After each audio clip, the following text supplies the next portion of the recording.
Number 1, what is your name, please? My name is Karen Lindsay. Number 2. My name is Karen Lindsay. Number 3.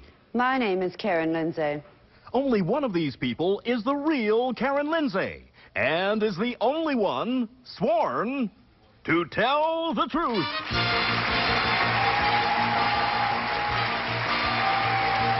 Now let's meet our panel. Co-star of Murder, She Wrote, Ron Masak. From Head of the Class, Christine Haas. Author, actor, and composer, Steve Allen. And Steve Allen's glamorous wife, actress Jade Meadows.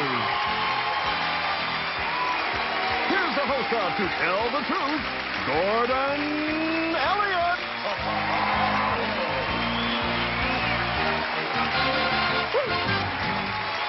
Good morning. Oh, thank you. Thank you very much, and welcome, panel. And you've got the cutest little frocks. Thank you very much. Yes, Ron, I was noticing your frocks earlier. Let's get right to the story presented by our first team of challengers, all three of whom claim to be Karen Lindsay, and here is her story. Please read along with me. I, Karen Lindsay, was arrested. One night, I was rudely awakened by the police knocking on my door. I thought there must be some mistake, but no, they actually had a warrant for my arrest. I couldn't believe it. I was booked, photographed, fingerprinted, and put in a cell where I spent the night. The charge? Failure to return library books. The library claimed I had not returned 7 books and had ignored overdue book notices and a summons. The truth is, I had returned the books. I'm now suing the county for the violation of my civil rights, and it may surprise you, but reading is still my favorite pastime. Signed, Karen Lindsay.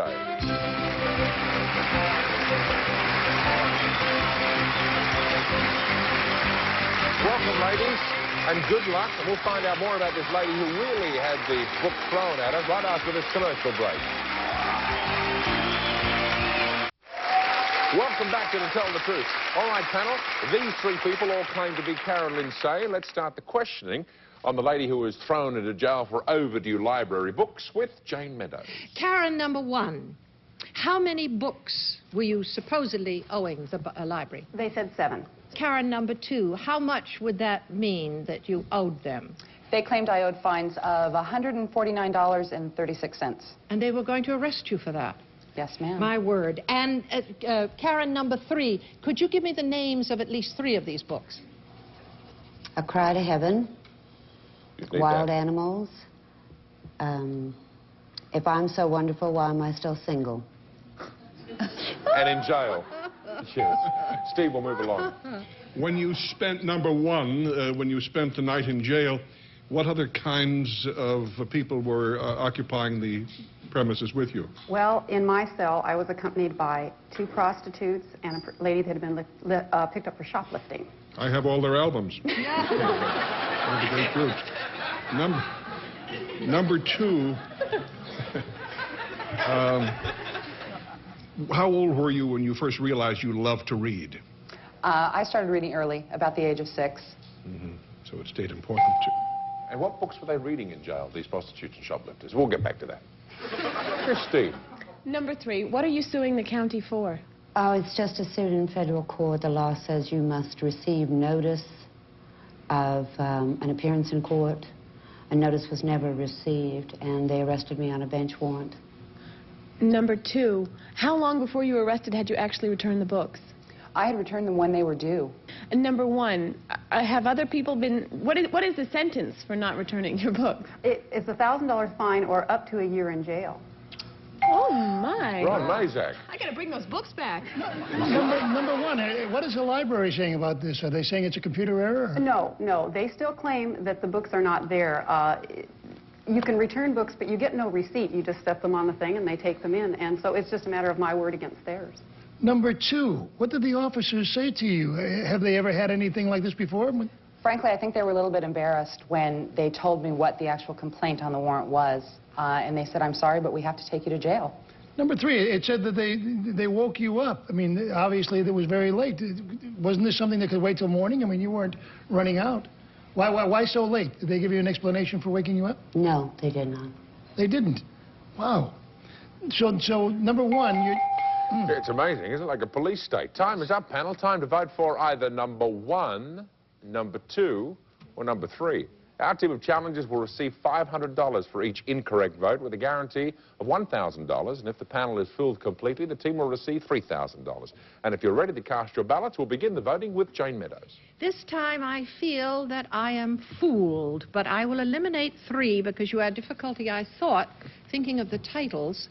And I somehow, gosh, I don't know why, the answers that number 2 gave, I felt were the best of the 3 of you. She also looks like she loves to read like I do. Okay. Number 2. Steve. Number 3, despite the case outlined by my spouse, has a rather put-upon air. What they put upon you, I don't know. But for that reason, I will vote for number 3. Okay. Christine. I just don't know. It's very tough for me to decide, but I think I'm going to go with number 3. I can understand why you wouldn't know the titles offhand, and when you came up with If I'm So Wonderful, Why Am I Still Single, I thought, I'm going to vote for her. Ron Mazak. You're not so wonderful or single at this stage. Yes, I'm totally confused. I eliminated number 3 because in the statement it said that a summons had been sent and that she overlooked or she didn't respond to overbooked notices and a summons. So it came down to number 1 and number 2. And number 1 just seemed to know the right people that would be in the cell at that hour, I guess. Right. Well, there it is. 1 vote for number 1, 1 vote for number 2, 2 votes for number 3. Now for the moment of truth. Will the real Karen Lindsay please stand up? Yeah.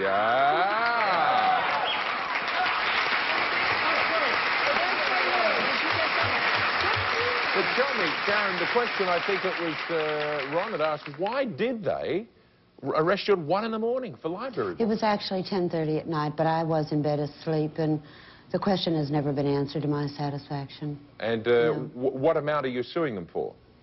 We don't want to seem greedy. $500,000 seems adequate. Okay. And number 1, 1 vote. What's your real name? What do you do? My name is Leslie Wilson, and I'm co-owner of a custom horse blanket business. Oh, really?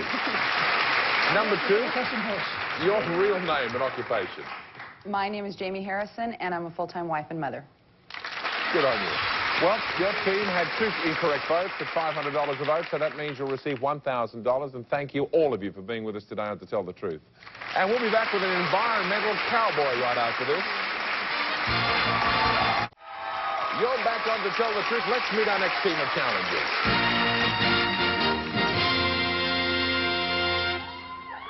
Number 1, what is your name, please? Howdy, my name's Earl Aldridge. Number 2. My name is Earl Aldridge.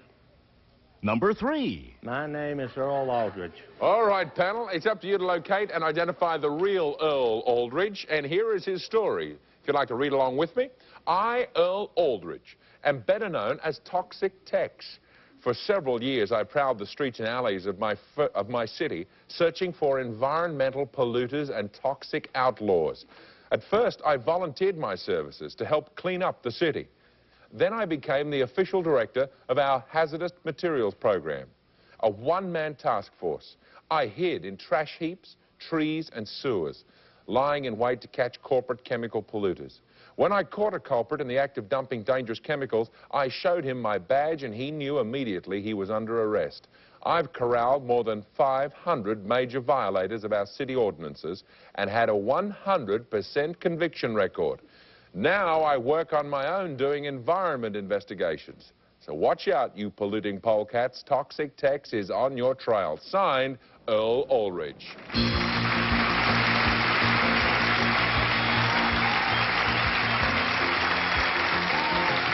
Well, welcome, strangers and partners, and let's start the questioning with Ron Mazak. Number 1, what city do you do this in?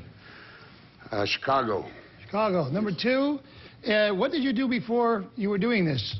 I started working for the former First Lady of the United States, Lady Bird Johnson, in Texas. Number 3, when you were lying in these trash heaps, weren't you afraid of catching something?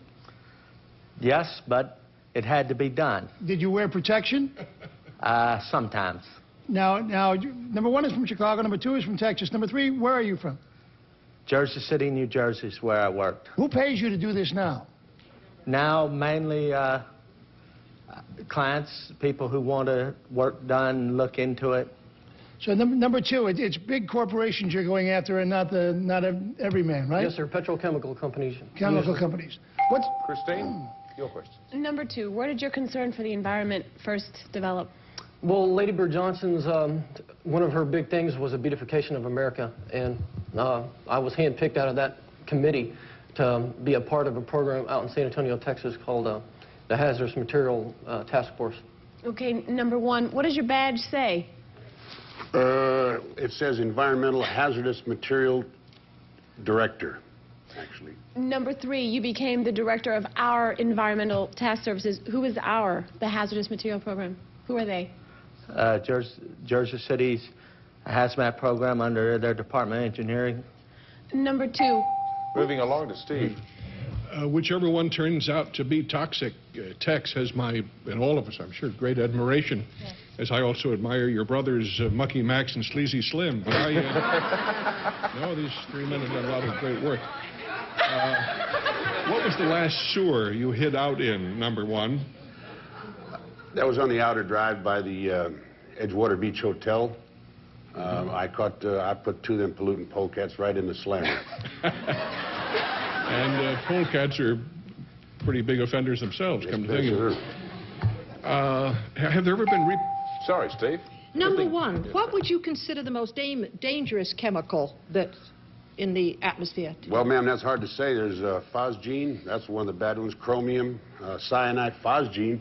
Did you know that a small vial of phosgene about that big, if it was opened or dropped in this audience, would kill everybody within 6 seconds? Oh, dear God. Number 2, how old are you?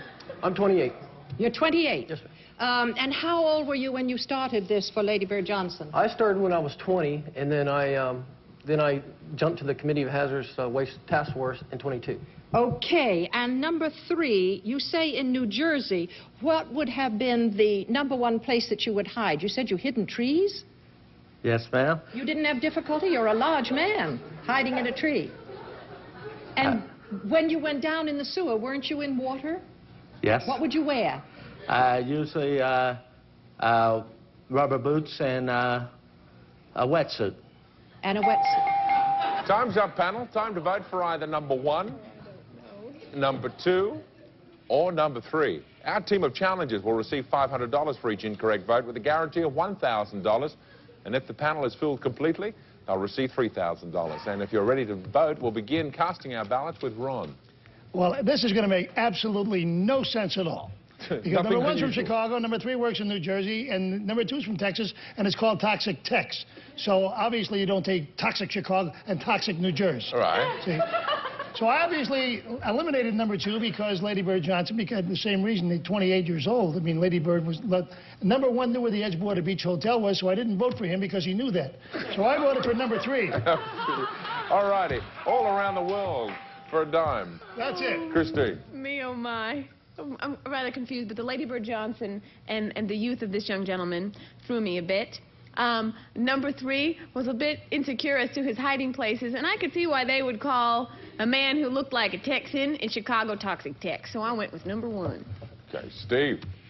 Somehow, the numbers 1 and 2 seem sort of ideal casting for this role, and knowing how the producers of this show like to fool us, I'm going to vote for number 3. Machiavellian. It's terribly difficult. You're all awfully clever. But I detect probably number 1, even though you're in Chicago, you sound like you originally might have had a Texas accent. So I'm going to go for... Is that number 1? Number 1. All righty. Well, as you can see, 2 votes for number 1. Number 2 gets the youth exclusion category applied against him. And 2 votes for number 3. So now it's time to find out who the real crusading cowboy is.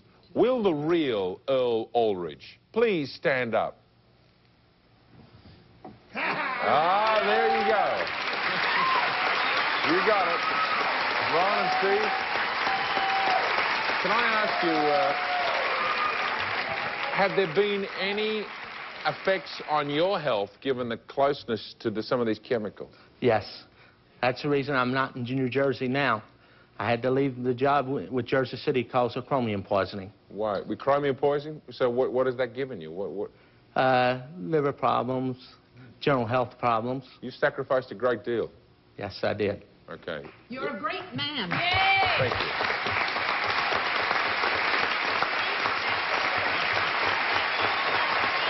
Okay, let's find out who our imposters really are. 2 votes for number 1. What's your real name and occupation?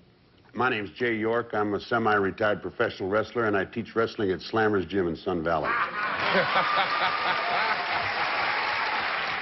Number 2. What's your real name and occupation?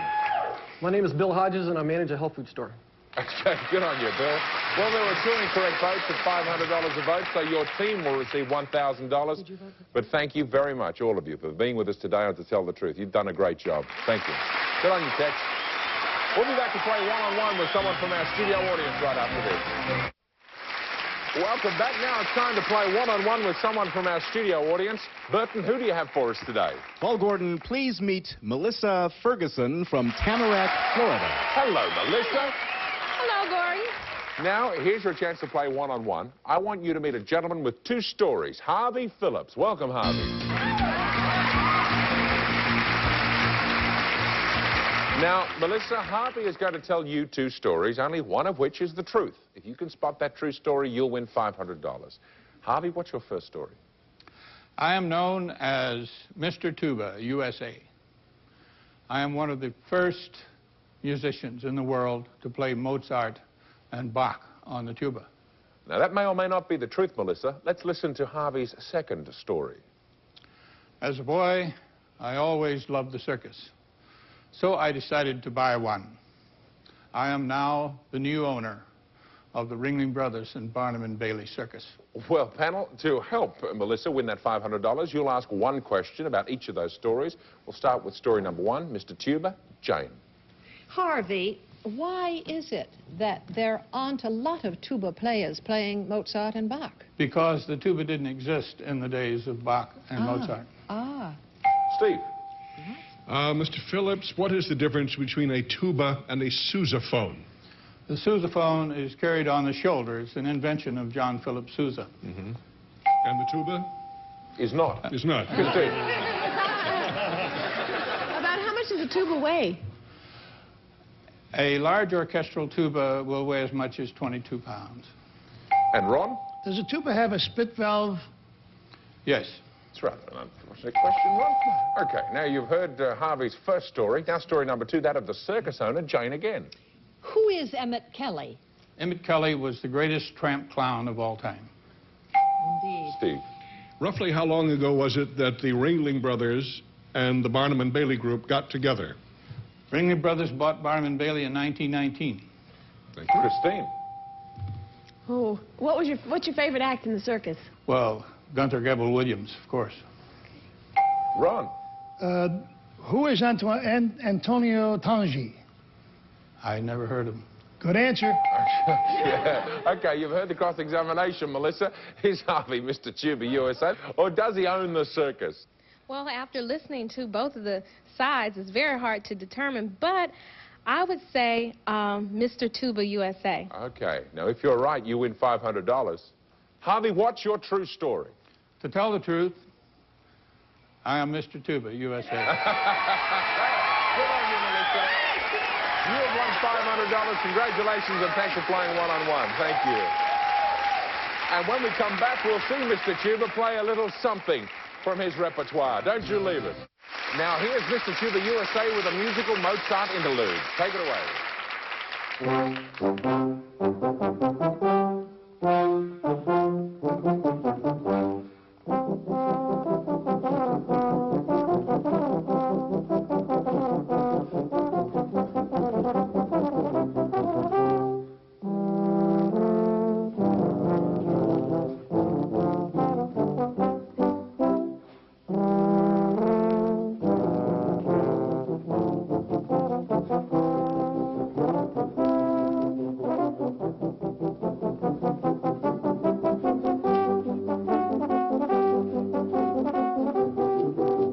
Thank you, Harvey. Thank you, panel. Thank you, audience. We'll see you next time. Cheerio.